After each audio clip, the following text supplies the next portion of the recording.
Welcome, Sens Talk. He scores! He bats it in! Tim Stutzler wins it for Ottawa! Triple Grant is going to put the finishing touches on an Ottawa win. See you later. Go Sens, go! Welcome to Sens Talk. My name is Brandon Plant, and I am your host tonight. The Ottawa Senators took on the Buffalo Sabres, looking to beat them for the first time this year and avoid a sweep. Ottawa has beaten nearly every single other team in the Eastern Conference this year, other than Montreal and technically Columbus, because we haven't played them still somehow. But Buffalo is that other team. Buffalo is one of the worst teams of the National Hockey League. The Ottawa Senators are not. They're one of the better teams of the National Hockey League. They are leading the wildcard race in the East. You'd think this would be easy, but no. Nothing's easy with the Cardiac Sens, and especially for some reason against the Buffalo Sabres. But we'll talk about that later on in this video.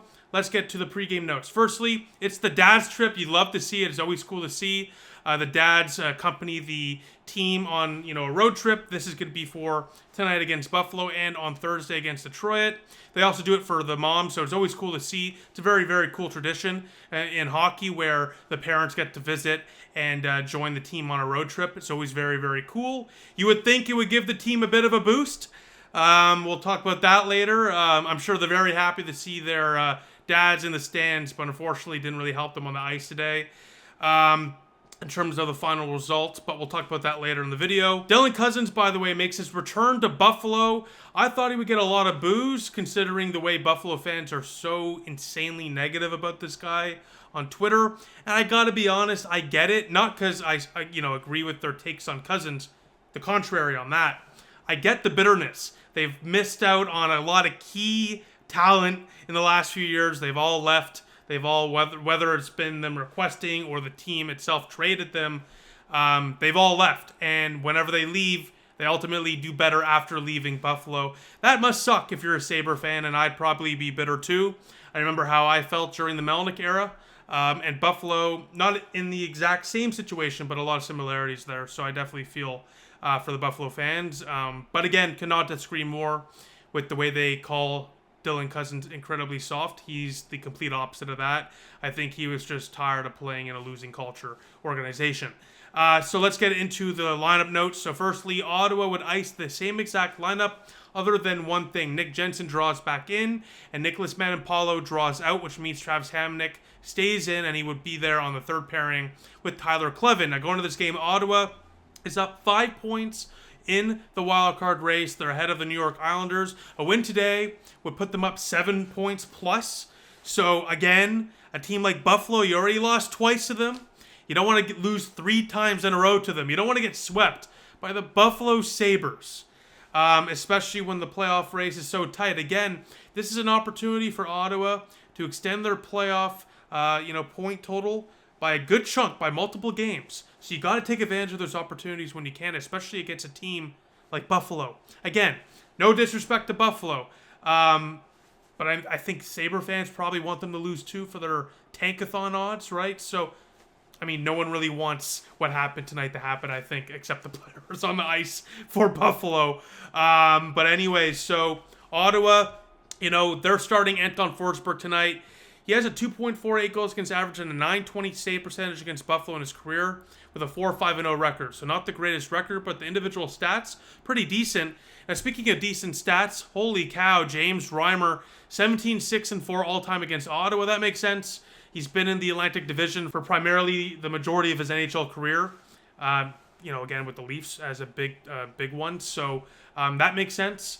924 save percentage, 2.56 goals against average, but it's 2025. No way James Reimer goes back to 2015 James Reimer form, right? Well, wrong. But before we begin, I want to say thank you to Dylan Puckniak and Keller Williams Sports and Entertainment for sponsoring Sens Talk, as Sens Talk is proudly presented by Dylan Puckniak, Ottawa's exclusive realtor with Keller Williams Sports and Entertainment, providing a bilingual real estate service that serves the Ottawa-Gatineau community. Dylan Puckniak is also specialized in supporting professional athletes that come and go in our city, providing service that takes care of people at the highest level. For a realtor experience that puts you and your needs first, visit dylanpuckniak.kw.com. That is dylanpuckniak.kw.com to find out more today. Look at your screen right now. You'll see the link right there. So go to dylanpuckniak.kw.com to find out more today. Now let's get to the first period of play, and my goodness, right off the bat, it looks like the Ottawa Senators are going to come out and run the table against the Buffalo Sabres and finally get that first win against Buffalo. 90 seconds in, a nice, beautiful play in tight here by the Drake Batherson with an unreal touch pass in tight to feed the captain, El Capitano, Brady Tkachuk. 1-0 Senators on the back door to give Ottawa the 1-0 lead. Dylan Cozens as well gets a point on the power play goal here to give him 8 points in his first 9 games as an Ottawa Senator. Ottawa, when scoring first, is 28-5-0. Things are looking good rather early for your Ottawa Senators, not even 2 minutes in. A few minutes later, though, the momentum almost shifted towards Buffalo like that. As Jensen's caught high, Timmy loses his man, and his friend, J.J. Peterka, takes advantage. He scores, but it's called back for offside, roughly 5 minutes in. Clear offside by a mile. So that one was an easy call. Good challenge by the Ottawa Senators. Unfortunately, though, with a couple minutes left in the period, that good challenge would be erased because the Sabres would tie it regardless. 2 minutes left. A beautiful feed by, yes, you guessed it, J.J. Peterka to Jack Quinn, the Ottawa native, who rips home the one-timer to tie things up at 1. Jack Quinn has goals in 3 in his last 2 against Ottawa. Sens, just bring him home already. Just bring him home. Clearly he wants to be an Ottawa Senator. And Ottawa, after 20 minutes of play, they played so well in the first half, but somehow in the second half, Buffalo comes back into it, and they tie it, and we are all tied up at 1 after 20 minutes of play. Ottawa on that goal just could not clear the zone off the faceoff. Sanderson couldn't handle the bobbling puck, and the Sabres take full advantage of it. Forsberg in that period got lucky. He got beat 4 times. Chabot cleared the crease. The Sabres almost scored prior to that goal there. They hit the post, the offside goal, and of course the goal against. So not a good start to the game for Anton Forsberg, no doubt about it. Ottawa, in the first half of the first period, led in shots like 10-2.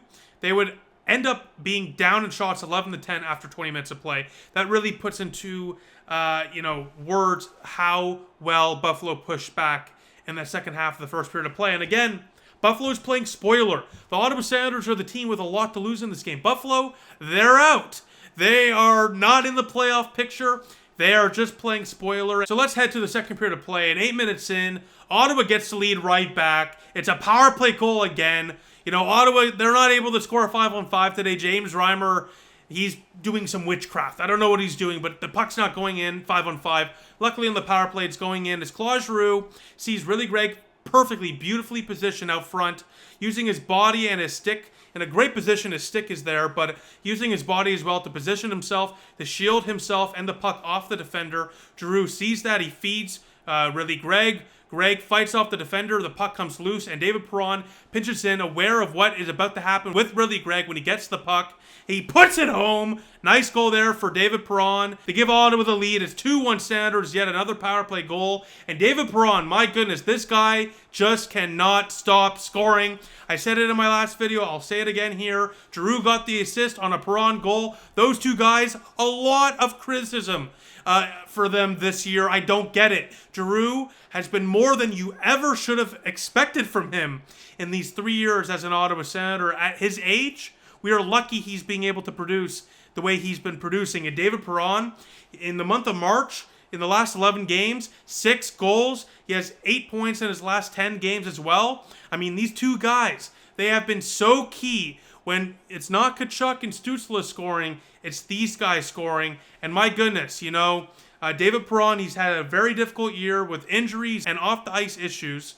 So it's been a rather tough year for David Perron. So to see him finally playing consistently, my goodness, he's on fire. And this is exactly what Ottawa needed when they signed him in the summer. That secondary scoring that can score on the second wave of the power play as well, and just bring some scoring to the lineup for when either guys like Tkachuk and Stützle are not able to do it, or more so just to supplement and help bolster their abilities with even more goal scoring. So a great goal here all around. A great read by Giroux. Better play there by Gregg to use his body, and a great finish by Perron.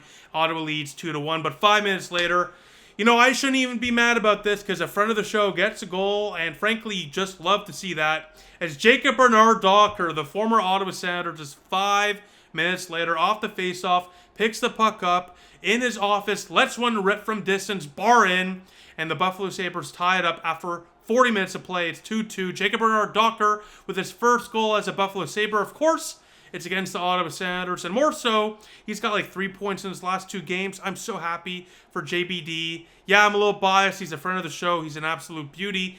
But I think we all can agree, a former first-round pick who never really got an opportunity here in Ottawa to play consistent top 4 minutes and show what he can do. Getting an opportunity there to do exactly that in Buffalo. Should we really be shocked that he's starting to flourish and playing so well early on in Buffalo? No, of course not. He's finally getting that opportunity. He's playing with Owen Power, a great defenseman. It's great to see him in a very ideal situation where he can finally play and, continue to develop his game and become the defender that I think he can be, a solid 4 or 5 guy. And I think he's going to be a solid piece for Buffalo, a very underrated piece. He'll be cheap on his next contract extension.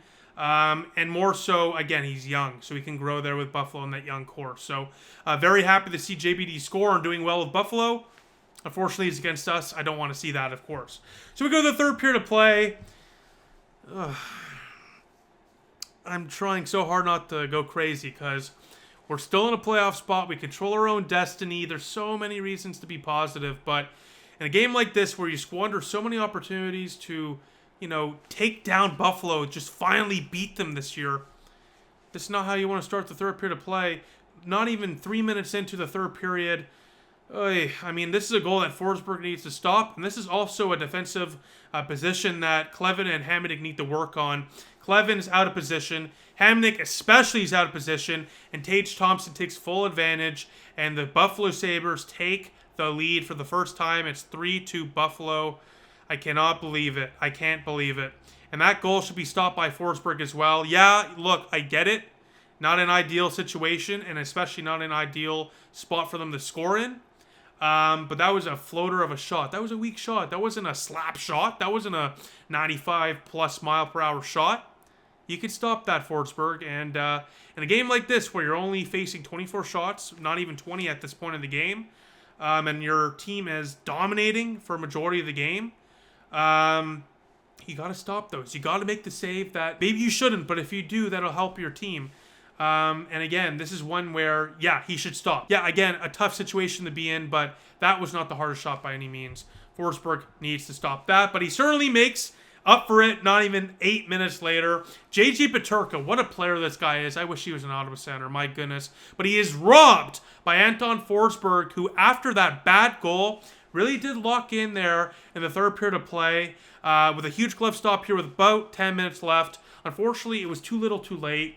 He already allowed a couple goals that were a little weak that JBD won. Great, shot, I guess, off the bar. But from that distance, you got to attack the shooter a bit more, cut off the angle. And most of all, you just can't let a shot in from that distance without much of a screen. You got to stop it. So Forsberg tonight left a lot to be desired, to be honest with you. And it's a bit shocking because Forsey has been much better as of late. So this was a very shocking night for him where he allowed 2 out of 3 stinkers, in my opinion.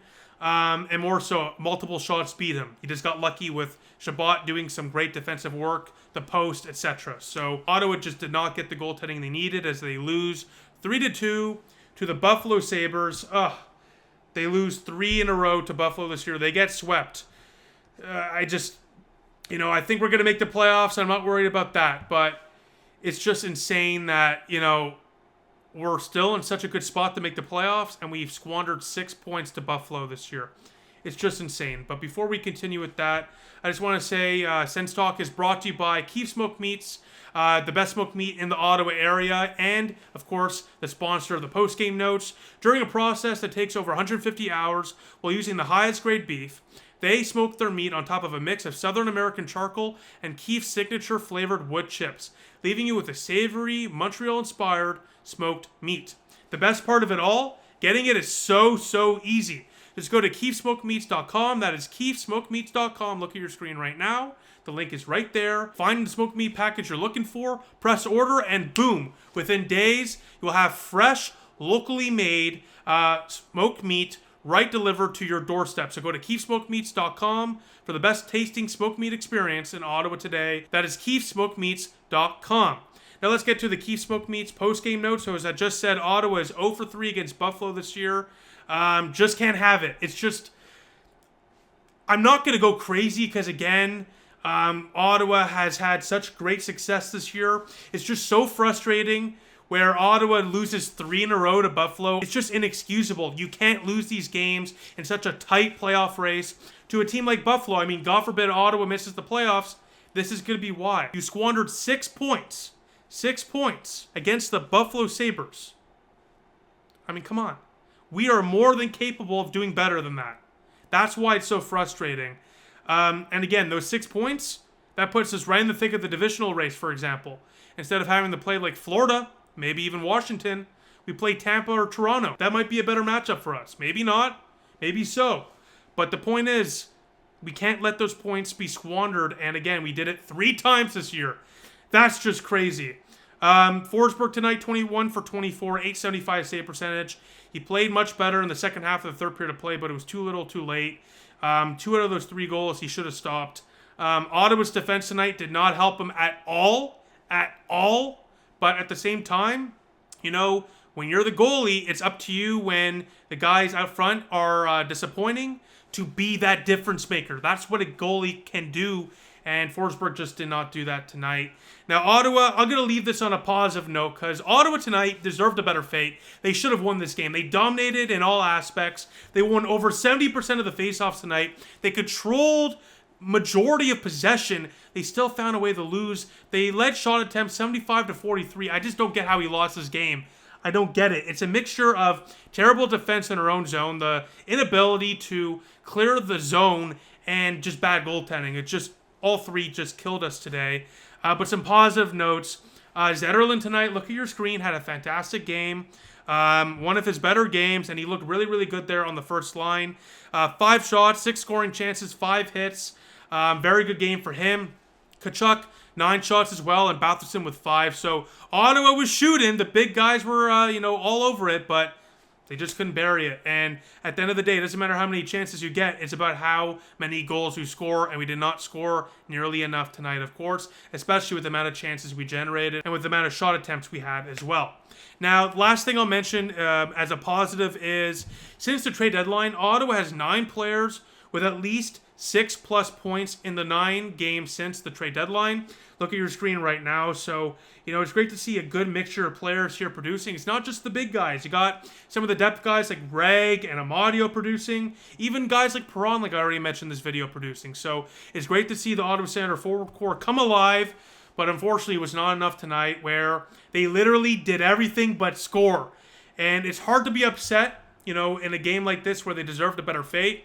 But ultimately, at this point, all that matters is 2 points. Nothing else matters. 2 points is all that matters. So I'm not panicking. I'm not losing my mind. I'm just very frustrated because, again, this is another time where Ottawa dominated a team way below us in the standings, and we still find a way to lose. So it's frustrating. But again, big opportunity to bounce back against Detroit on Thursday. You're going to need a win because right now, Montreal's losing to St. Louis. The out-of-town scoreboard has helped us as of late, but you cannot count on others to do your work for you. You need to do it for yourself. So let's get back on track on Thursday against the Detroit Red Wings. Now, with that, let me know what you think in the comment section down below, as always. I'll see you all soon. Go Sens, go.